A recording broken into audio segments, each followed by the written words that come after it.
오늘 지난주 본문을 다시 우리가 펼쳤습니다.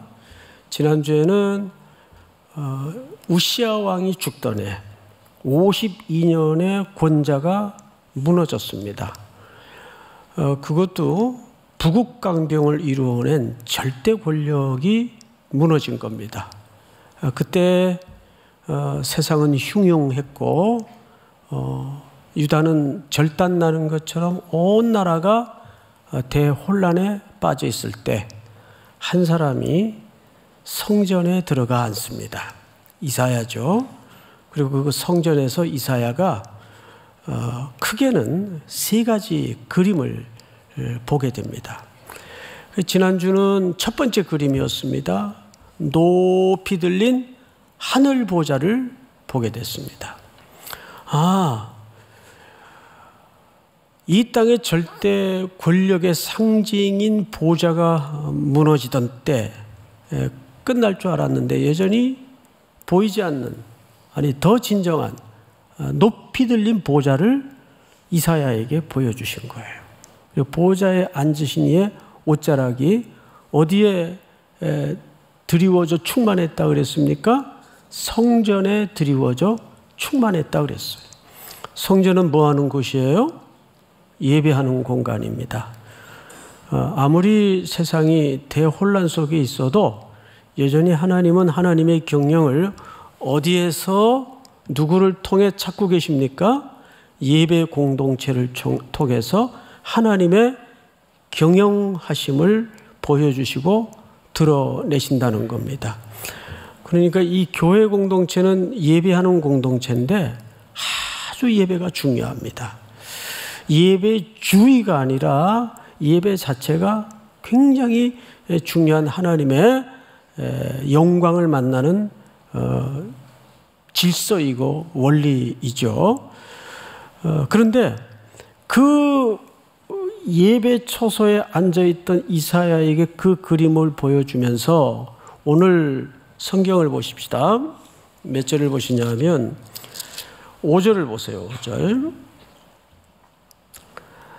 그때에 내가 말하되 화로다 나여 망하게 되었도다.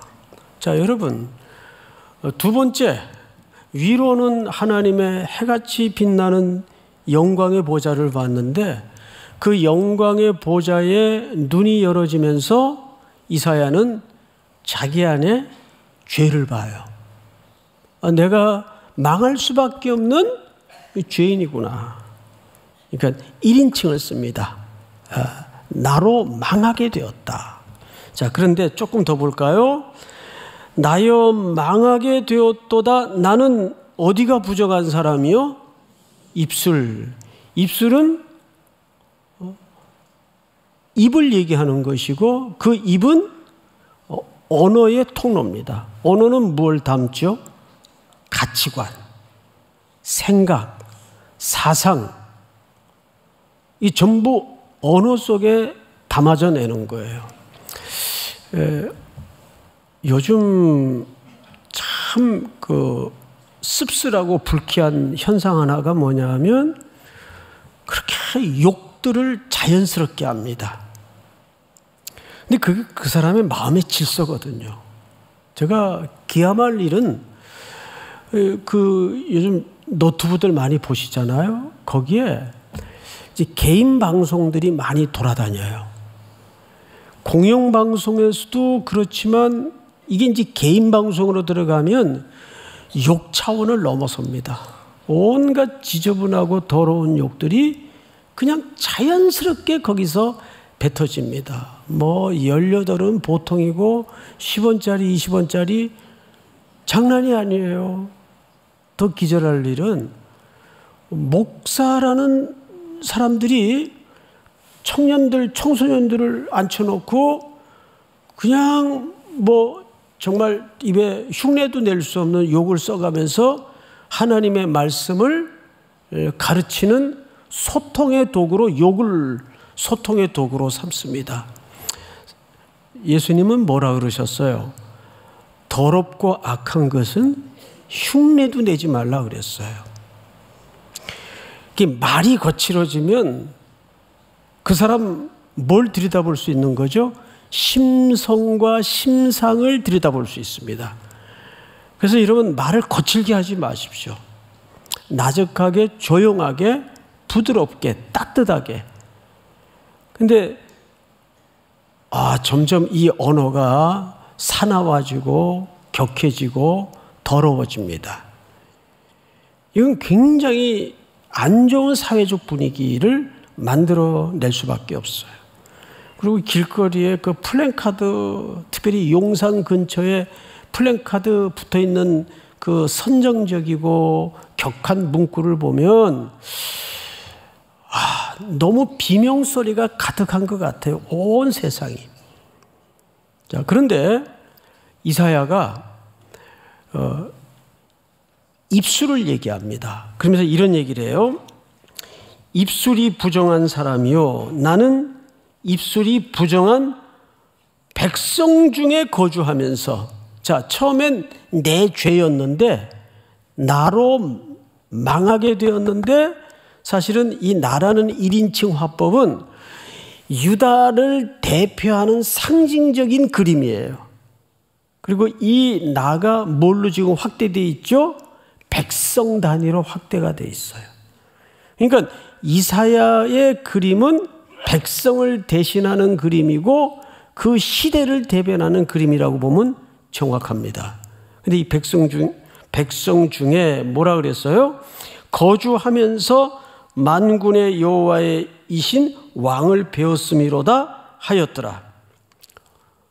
절대 권력자 우시아가 52년에 통치를 끝내고 교만으로 나병이 들어 왕궁도 아닌 별궁에서 거주하다가 죽어요. 권력이 무너진 거예요. 그때만 해도 유다가 잘 나가던 때입니다. 근데 여기에는 사실 왕도 물론 수고를 한 측면이 있겠지만, 첫 번째는 하나님이 도우셨다, 하나님이 형통케 하셨다라고 성경은 증언하고 있지 않습니까? 근데 그 이면에는 그 당시 유다를 둘러싼 세계 정세를, 백그라운드를 이해하실 필요가 있습니다. 우리나라 지도를 이렇게 탁 놓고 보면 이렇게 머리에 그림을 좀 상상해 보면 정확합니다. 우리나라 머리 쪽으로 두 강대국이 있죠. 하나는 중국이 있어요. 중국 옆에는 뭐가 웅크리고 있어요? 러시아. 옛날에는 소련이라고 그랬죠. 그와 같이 유다라는 나라를 북쪽으로 보면 아수르가 있고 바벨론이 있었어요. 그리고 아래쪽에는 잘 아시는 대로 애굽이 웅크리고 있었습니다. 그러니까 열강들에 의해서 포위되어 있었고 그 사이사이에는 작은 국가들이 또 끼어 있습니다. 다메섹이라든지 아람이라든지 모압이라든지 이 요단을 주변으로 이렇게 웅크리고 있었습니다. 그 한복판에 제일 작은 유다가 자리 잡고 있는 거예요. 그런데 이사야서가 쓰여지던 시대에는 사실 이 밑에 남쪽 부근의 애굽이 정권이 바뀌어 있어요. 여러분, 정권 교체기에는 나라가 약하게 돼 있습니다.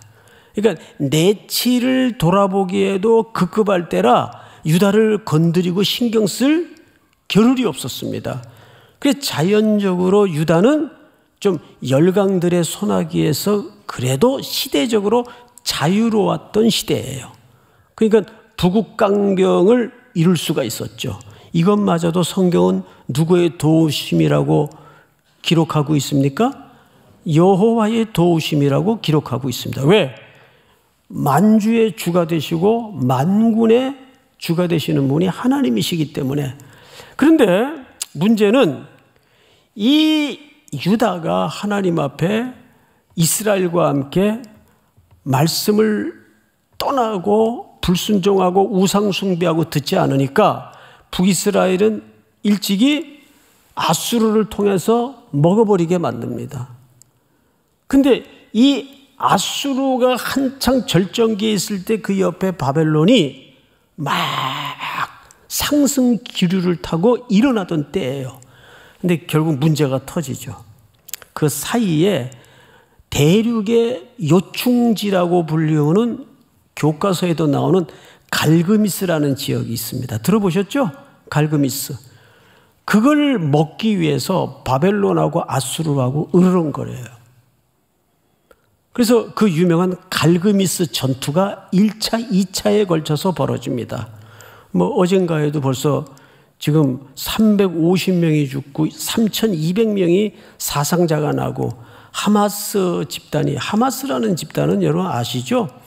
가자 지구에 본부를 두고 있는데 팔레스타인을 위해서 이슬람 저항운동을 일으키는 집단입니다.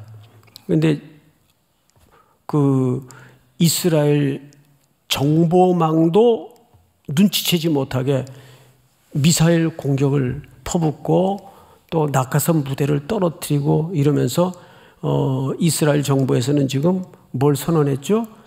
예, 전쟁을 선언했어요. 전투가 아니고 전쟁을 선언했어요. 지금 심각한 전운이 또 중동에 벌어지고 있죠. 자, 우리가 이런 이제 정치, 군사적 조짐을 보면서 이때도 마찬가지거든요. 그래서 아수르하고 애굽하고 편을 먹고, 야, 우리가 지금 바벨론하고 붙었는데 좀 여력이 딸린다. 그러니까 너희가 남쪽에 있지만 좀 올라와서 이 갈그미스 전투에 좀 함께 싸워줘라. 그러니까 애굽이 동지적 입장에서 올라가야 되는데 유대 땅을 거쳐 올라가야 돼요. 그래서 편지를 보내죠. 유다 왕에게. 우리가 지나만 갈 테니까 길 좀 터다오. 그 요시아가 반대를 해요. 그래서 여기서 또 무슨 전투가 벌어집니까? 그 유명한 무깃도 전투가 벌어져. 아주 참혹한 전쟁이었습니다. 우리가 성지순례 가면 꼭 이 무깃도를 들르는데 이렇게 주변에 엉키고 설킨 많은 군사적 정치적 일들이 벌어지는 거예요. 자, 그러면 교실에서 선생님이 들어왔는데 애들이 수업 준비를 안 하고 그냥 일어나서 떠들고 시끄럽고 그러면 선생님이 뭐라 그러죠? 애들 조용히 시키기 위해서 조용 탁자를 치거나 칠판을 쳐요. 짝대기로. 막대기인가요? 짝대기인가요? 그럼 애들이 갑자기 조용해지죠. 애들을 조용히 시키기 위해서 애꿎은 탁자가 몇 대 얻어 맞았어요, 지금. 또 칠판이 몇 대 얻어 맞죠. 똑같은 거예요. 유다를 고치고 이스라엘을 정신 차리게 하기 위해서 하나님은 주변의 열강들을 사용하시는 거예요. 그게 성경에 일관된 하나님이 나라를 경영하시는 자기 백성을 사랑하시는 수단입니다. 어쩔 수 없어요. 그러니까 결국은 아수르가 누구에게 먹히냐면 그렇게 싸우다가 바벨론에게 먹혀버립니다. 그리고 바벨론은 본격적으로 남하 정책을 펴죠. 그럼 남쪽이 어디겠어요? 유다입니다. 그래서 몇 차례에 걸쳐 백성들을 다 붙들어 가냐 하면 3차에 걸쳐서 백성들을 다 데려갑니다. 1차 BC 604년이에요. 그때 605년인가 604년인데 그때 제일 먼저 왕족들과 귀족들을 데려갑니다. 그때 붙들려간 유명한 인물이 있죠? 다니엘이에요. 다니엘. 그리고 한 8년 있다가 597년쯤 2차 포로를 데려갑니다. 그때는 군인들, 기능공들, 건축업자들 이런 기능인들 중심으로 다 데려가요. 그러니까 그냥 알짜는 다 뽑아가는 거예요. 그리고 마지막 3차 포로를 끌고 갑니다. 이때는 마지막 유다의 보루격인 종교 지도자들을, 제사장들을 중심으로 해서 싹 데려갑니다. 그러면 이 기간이 무려 약 20년간 걸쳐 1차, 2차, 3차에 들어와서 붙잡아가는 거예요. 바벨론 정도 규모의 열강이, 강대국이 한꺼번에 싹 먹을 수 없었을까요? 여기에 정치적인 또는 군사적인 시각으로 볼 문제가 아니고 이건 하나님의 섭리사관에서 이해를 해야 됩니다. 무슨 뜻일까요? 그렇죠. 기회를 준 거예요. 1차. 그럼 혼났을 거 아니에요. 정신 못 차려요. 2차. 3차에서는 완전히 끝나버리죠. 나라가 거덜이 난 거예요. 그러니까 하나님은 수많은 고난의 역사와 전쟁이라는 무시무시한 채찍을 통해서 시간과 돌아올 기회를 주었건만 이스라엘 백성들은 듣지 않았어요. 그러면 이스라엘 백성들, 특별히 유다의 죄가 뭘까? 3가지예요. 첫 번째가 말씀을 떠난 죄입니다. 말씀에 고개를 돌린 죄예요. 2번째는 우상 숭배예요. 그리고 3번째는 사실 이 같은 맥락의 죄인데 사회적 약자들에 대해서 잔인하고 잔혹하게 목을 비틀고 팔을 비틀고 착취하고 그들의 피눈물 나는 고통에 고개를 돌려버린 죄입니다. 이게 전부 뭘 떠난 결과로 이런 증상들이 나타났을까요? 말씀을 떠난 결과로 이런 증상들이 나타날 수밖에 없었던 겁니다. 자, 그래서 이사야가 2번째 본 그림은 뭐냐면, 첫째 그림은 하늘의 보좌에 하나님의 경영하심과 통치를 보았어요. 그리고 그 빛나는 영광을 봤어요. 그 영광의 눈이 열어지자 먼저 민족의 죄를 보고 내 안의 죄를 보기 시작합니다. 그러면서 화로다 나여 망하게 되었다라는 이 좌절의 고백이, 탄식이 입 밖에서 터져나오는 순간 하늘에서 놀라운 일이 벌어집니다. 자, 몇 절을 보시냐면 6절. 그때 그 스랍 중의 하나가, 이 영적인 존재들을 얘기하겠죠. 부젓가락으로 제단에서 집은 바 핀 숯을 손에 가지고 내게로 날아와서 그것을 내 입술에 대며 이르되, 보라, 이것이 네 입에 닿았으니 네 악이 제하여졌고 네 죄가 사하여졌느니라 하더라. 자, 여러분, 여기 주목할 내용이 뭐냐면 어디에도 이사야가 회개했다라는 표현이 없어요. 용서를 구한다는 표현이 없어요. 그런데 이 영적인 존재가 숯을 집은 부젓가락을 들고 와서 입술에 대주며 네 죄가 사하였다고 용서를 선언합니다. 자, 2가지 의미가 있어요. 이것은 하나님께서 이 백성들을 정하게 하실 것인데, 정한 다음에 깨끗하게 하신 다음에 이 백성을 새롭게 하시겠다는 의도가 이 그림 속에 담아져 있어요. 그런데 그것이 그냥 정하게 하시는 것이 아니라 고통과 고난의 눈물 속에 담았다가 이 백성들을 정하게 하시겠다는 하나님의 그림을 이 표현 속에 담아내고 있는 겁니다. 또 하나 의미는 뭐냐면, 회개라는 것은 내가 용서를 구하고 내가 회개할 수 있는 능력이 없어요. 우리는 그 능력이 있으면 하나님이 고쳐 쓰지. 아들을 보내서 굳이 십자가에 대신 죽게 하기까지 아들을 내어놓을 이가 없죠. 우리에게 희망이 없고 우리에게 가능성이 없으니까 아들을 보내신 거예요. 그러니까 여기서 회개라는 것은 죽었던 우리를 먼저 긍휼히 여기셔서 하나님의 주권과 그분이 먼저 손 내밀어 우리를 살리신다는 뜻입니다. 그래서 여기서 회개를 했거나 용서를 구하는 과정이 일체 생략되어 있습니다. 그리고 두 번째 의미는 방금 말씀드린 것처럼 이제 이 백성을 새롭게 하기 위해서 고통 속에 집어넣을 거예요. 그게 뭡니까? 방금 말씀드렸던 바벨론으로 전부 끌고 가게 만드는 겁니다. 그 이야기를 이사야가 이렇게 받습니다. 볼까요? 8절.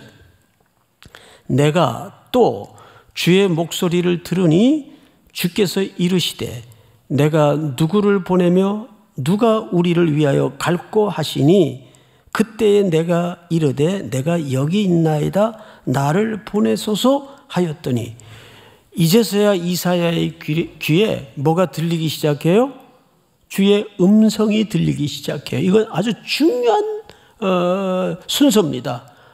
그가 먼저 죄가 용서받아지고 죄가 사하여지고 죄 용서가 선언되자 뭐가 들리기 시작해요?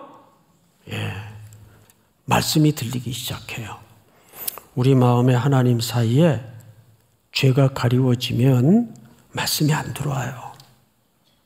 말씀이 들리지 않아요. 귀 닫아지고 눈 멀고 입이 봉해집니다. 이제 그 얘기를 성경이 어떻게 하는가 잘 보세요. 그러자 천상에서 여호와께서 이르시되 9절 가서 이 백성에게 이르기를 너희가 듣기는 들어도 깨닫지 못할 것이요 보기는 보아도 알지 못하리라 하여 10절 다 같이 읽겠습니다. 시작. 이 백성의 마음을 둔하게 하며 그들의 귀가 막히고 그들의 눈이 감기게 하라. 염려하건대 그들이 눈으로 보고 귀로 듣고 마음으로 깨닫고 다시 돌아와 고침을 받을까 하노라 하시기로. 여러분 그 시대적으로 가장 무서운 재앙 중의 재앙이 전쟁도 무서운 재앙이지만 진짜 큰 재앙이 뭔지 아세요? 말씀이 감추어지는 겁니다. 우리 주후 2000년의 시간을 고대, 중세, 근세로 나눕니다. 역사를 학교에서 공부할 때 제일 어두웠던 시대를 어느 시대로 학자들은 보죠? 중세 시대로 봅니다. 그 중세 시대가 왜 어두웠는지 아십니까? 가장 기독교가 타락했던 시대예요. 가장 기독교가 타락했던 시대인데 타락의 증거가 첫 번째 증거가 뭔지 아세요? 사제들이 성경을 못 읽었어요. 그때 다 라틴어를 썼을 텐데 라틴어로 된 성경을 못 읽었어요. 백성들에게는 아예 읽지 못하게 했고 그러니까 무슨 시대죠? 말씀이 닫혔던 시대. 지금 이사야의 시대가 첫 번째 죄가 뭐라고요? 하나님의 말씀에 귀를 기울이지 않는 거예요. 보지 못하는 거예요. 말하지 못하는 거예요. 이걸 성경 몇 군데 이사야서를 통해서 얼마나 이 문제가 이사야 선지자가 복음을 하나님의 말씀을 대언하여 선포할 때 중요한 문제였는가를 한번 보십시다. 8장을 띄워주세요. 너는 증거의 말씀을 싸매며 율법을 내 제자들 가운데서 뭐하라? 하나님이 말씀을 가리는 거예요. 쉽게 얘기하면 말씀이 감추어지고 말씀이 가리워진 시대를 맞이한 겁니다. 이게 제일 무서운 거예요. 하나님의 말씀이 가리워지니까 교회의 타락은 말할 것도 없어요. 사람 자기 소견이 옳은 대로 교회를 경영하기 시작하는 겁니다. 우리 성도들이 이 문제가 얼마나 심각한 문제인지를 깨달아야 돼요. 다음 구절을 좀 띄워주실까요? 29장. 대저 여호와께서 깊이 잠들게 하는 영을 너희에게 부어주사 너희의 눈을 감기셨음이니 그가 선지자들과 너희의 지도자인 선견자들을 뭐 하셨음이라? 예. 목사들의 귀, 눈, 입을 다 닫아놨다 그 말이에요. 그러니까 말씀을 대언해야 될 책임을 맡은 목사들서부터 성경을 덮어놓는 거예요. 그러니까 덮어놓고 믿는 시대가 됐어요. 지금이 하루에도 수만 편의 국내외적으로 설교들이 홍수를 이루고 있지 않습니까? 그런데 정말 저 말씀의 근저까지 내려가서 하나님의 표정을 성도들에게 보게 하고 뼈아픈 회개를 촉구하고, 근데 어느새 슬슬 재미난 설교, 웃기는 설교, 이런 게 조회수가 엄청 올라가요. 뭐 행복한 사람 만드는 거, 성공하는 3가지 비법, 뭐 이런 아류의 그 실용주의적인 그런 것에 현대인들은 귀를 나팔처럼 열어놓고 있어요. 성경은 창세기부터 계시록까지 어디를 들춰봐도 2가지 얘기밖에 안 해요. 자세히는 3가지. 인간은 얼마나 절망적인 존재인가? 하나님은 어떤 분인가? 그리고 그 하나님은 우리를 어떻게 사랑하셨는가? 이 3가지 얘기 외에는 없어. 어디를 들춰도 그래서 그리스도의 이야기이고 십자가의 이야기입니다. 믿습니까? 그런데 그런 얘기하면 현대인들이 별로 안 좋아해요. 그럼 뭐 맨날 하는 얘기 중에 똑같이 뭐 십자가 자꾸 얘기하냐. 한두 번 들었으면 됐지. 우리 마음을 좀 이렇게 편안하게 하는 그런 설교 없냐? 예? 없어요. 그런 설교는 없어요. 그런 설교하는 교회는 또 많아요. 요즘 뭐 교회 쇼핑하기도 좋고, 또 온라인으로 예배드리다 보면 옆에 또 쫙 또 교회가 백화점 상품처럼 떠요. 이제 온라인 그만하시고 나오세요. 현장에서 같이 눈물을 쏟고 더운 입김을 섞어가며 우리가 영적인 스킨십을 가지고 함께 예배하는 공동체가 돼야 됩니다. 몸이 아프거나 부득이한 정말 피치 못할 사정이 있는 분 외에는 이제 오프라인으로 돌아오셔야 돼요. 이걸 이제 언제 끊어야 되는데 이제 결단을 못 내리고 있어요. 그래서 지금 혼자 기도하기를 저녁 예배부터 이 온라인은 끊어야 되나 지금. 근데 이미 이제 이 온라인 예배에 익숙해져 있어서 저희 교회도 아직 한 25% 정도 아직 온라인상에 머물러 있어요. 여러분, 성경을 보시면 대저 여호와께서 깊이 잠들게 하는 영을 너희에게 부어주사 너희의 눈을 감기셨으니 그가 선지자들과 너희의 지도자인 선견자들을 덮으셨음이라. 이건 어떤 재앙보다도 무서운 재앙입니다. 다음 절 볼까요? 다 같이 시작. 그러므로 모든 계시가 너희에게는 봉안책의 말처럼 되었으니 그것을 글 아는 자에게 주며 이르기를 그대에게 청하노니 이를 읽으라 하면 그가 대답하기를 그것이 봉해졌으니 나는 못 읽겠노라 할 것이요. 재밌는 표현이죠. 읽으라고 줬더니 이건 저기 무슨 뜻인지 모르겠다고 말씀 맡은 자들이 그러고 앉아 있어요. 그 다음 구절 볼까요? 또 그 책을 글 모르는 자에게 주며 이르기를 그에게 청하노니 이를 읽으라 하면 그가 대답하기를 나는 글을 모른다 할 것이니라. 그러니까 하나님의 말씀이 완전히 닫혀버린 겁니다.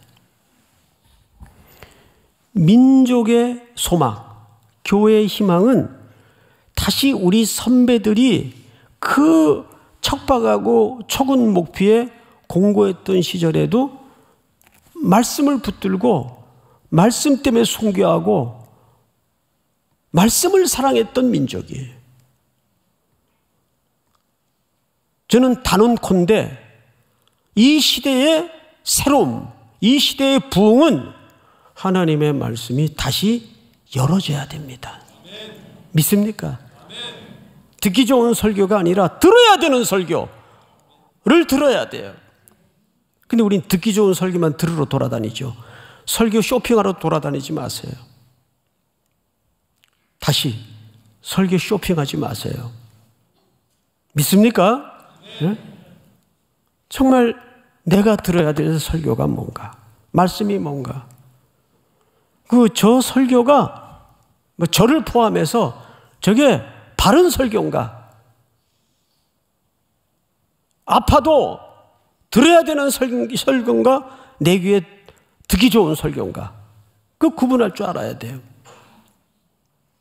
자, 그리고 성경을 보십시다. 한 절만 더 30장 8절 9절을 읽겠습니다. 이제 가서 백성 앞에서 서판에 기록하며 책에 써서 후세에 영원히 있게 하라. 대저 이는 패역한 백성이요 거짓말하는 자식들이요 여호와의 법을 듣기 싫어하는 자식들이라. 자, 우리 다니엘서를 좀 9장을 띄워주실까요? 제가 이야기를 하면서 이 다니엘서를 좀 설명을 드리겠습니다. 그렇게 하나님은 이 백성을 풀무의 고통에 담갔다가 새롭게 하기 위해서 포로로 전부 붙들려 갑니다. 그리고 그 70년이 맞춰갈 즈음에 이제 몇 년 안 남았어요. 메대 족속 아하수에로의 아들 다리오가 갈대아 나라 왕으로 세움을 받던 첫해 곧 그 통치 원년에 나 다니엘은 포로로 오래전에 붙들려가 높은 고위직에 등용이 된 아주 특이한 인물입니다. 책을 통해 하나님 말씀이겠죠. 여호와께서 말씀으로 선지자 예레미야에게 알려주신 그 연수를 깨달았나니, 그러니까 이 책은 예레미야서를 얘기합니다. 그 예레미야서를 읽다가 깨달았나니 거기서 70년이 맞춰지면 복역의 때가 끝나서 이 백성들이 돌아올 것이라는 예레미야의 예언의 내용이 그 속에 담아져 있어요. 깨달았나니 곧 예루살렘의 황폐함이 70년 만에 그치리라 하신 것이니라. 자, 이 글을 읽었을 때 맥락상 어떤 반응이어야 옳습니까? 야, 이제 곧 우리가 자유롭게 되겠구나. 우리 고향 땅으로 돌아갈 수 있겠구나. 기뻐해야 될 텐데 뜻밖의 반전이 일어나요. 다음 절. 내가 다니엘이죠. 금식하며 베옷을 입고 죄를 덮어쓰고, 지금 환희와 기쁨이 솟구쳐야 될 타이밍인데 금식하며 베옷을 입고 뭘 뒤집었어요? 죄를 뒤집었어요. 이거 뭐 할 때 하는 퍼포먼스입니까? 이건 철저히 죄를 회개할 때 주 하나님께 기도하며 간구하기를 결심하고 내 하나님 여호와께 기도하며 자복하여 이르기를 크시고 두려워할 주 하나님, 주를 사랑하고 주의 계명을 지키는 자를 위하여 언약을 지키시고 그에게 인자를 베푸시는 이시여. 다음 절 다 같이 시작. 우리는 이미 범죄하여 배역하며 행악하며 반역하여 주의 법도와 규례를 떠났사오며 우리가 또 주의 종 선지자들이 주의 이름으로 우리의 왕들과 우리의 고관과 조상들과 온 국민에게 말씀한 것을 듣지 아니하였나이다. 자, 이 본문을 잘 보세요. 그 연수를 깨달았을 때, 이야, 70년 만이면 이제 얼마 안 남았다, 우리 돌아간다, 이 기쁨이 아니라 자기네들이 왜 이 먼 이역만리까지 붙들려 와서 이 고통을 겪어야 되는지 그 근본적인 원인을 깨닫게 되었다고요.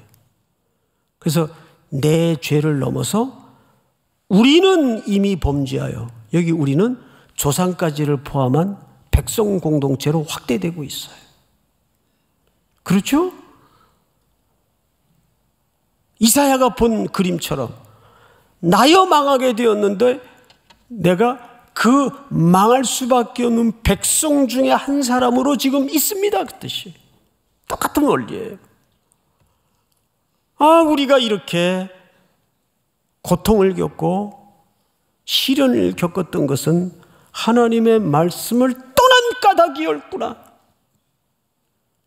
여러분, 내 개인의 인생이든 교회의 역사든 한번 돌아보시라고요.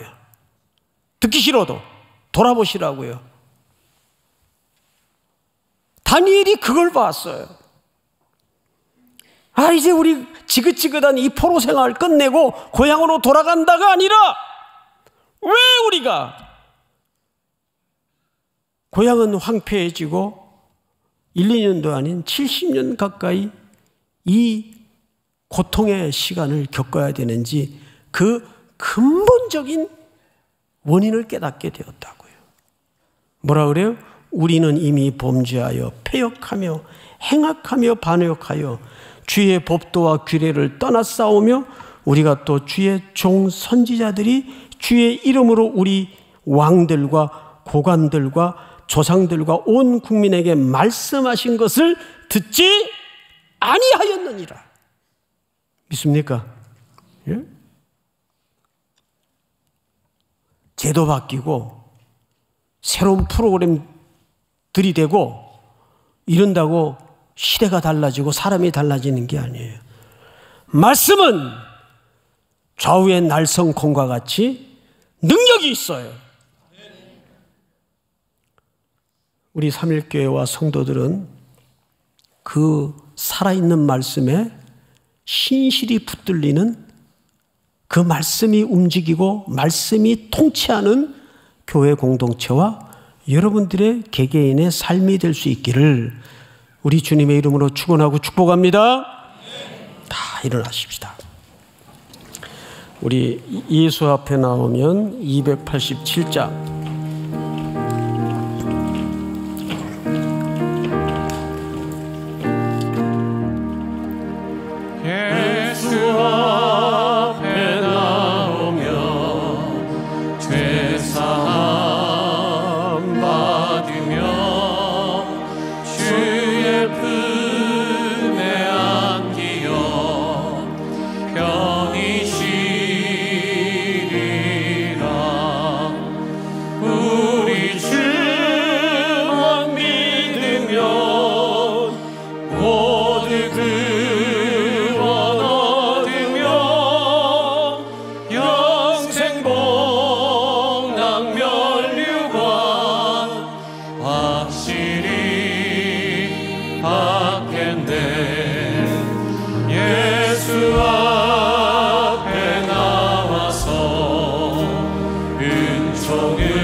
입으며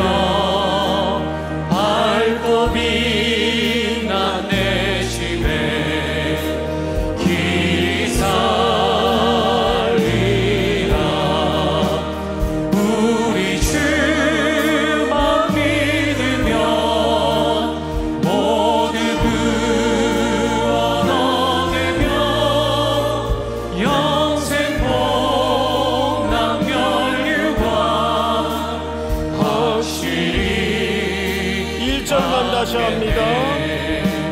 예수 앞에 나오며 죄사함 받으며 주의 품에 안기어 편히 쉬리라. 우리 주만 믿으며 모두 구원 얻으며 영생 복남 멸류관 확실히 받겠네. 우리의 인생에도 조국교회 위에도 하나님의 말씀이 다치지 않도록 이끌어 주시옵소서. 말씀이 다치는 재앙의 시대가 지나가게 하시고 강단마다 성도들의 가정마다 하나님의 말씀이 열어져 그 말씀이 우리의 인생을 이끌어가고 교회 공동체를 새롭게 하는 데 쓰임받도록 함께하여 주시옵소서. 지금은 우리 구주 예수 그리스도의 은혜와 하나님 아버지의 사랑과 성령님의 교통하심이 오늘 머리 숙여 경배를 드리는 사랑하고 사랑하는 귀한 삼일의 성도들, 해외, 군에 멀리 출타해 있는 가족들, 복중의 생명까지 영원토록 함께 있을지어다. 아멘.